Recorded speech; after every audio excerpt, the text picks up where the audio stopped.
Hi friends, ఎలా ఉన్నారు? నేను మీ స్పార్క్ అడ్వర్టైజింగ్ డిజైన్ అని మాట్లాడుతున్నాను.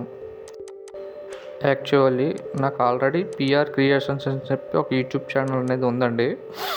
సమ్ రీజన్స్ వల్ల ఏంటంటే జీమెయిల్ అకౌంట్ అనేది బ్లాక్ అయిపోయింది.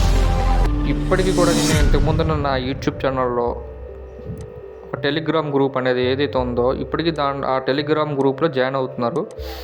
అండ్ అలాగే ఆ యూట్యూబ్ ఛానల్లో కూడా కామెంట్ చేస్తున్నారు. సో నేను ఎలా కాదని చెప్పి కొత్తగా యూట్యూబ్ ఛానల్ అనేది క్రియేట్ చేశానండి. అదే ఈ స్పార్క్ అడ్వర్టైజింగ్. ఇంతకుముందు ఉన్న యూట్యూబ్ ఛానల్లో ఏవైతే డిజైన్స్ ఉన్నాయో అవే డిజైన్స్ ఈ యూట్యూబ్ ఛానల్లో యాడ్ చేస్తున్నాను.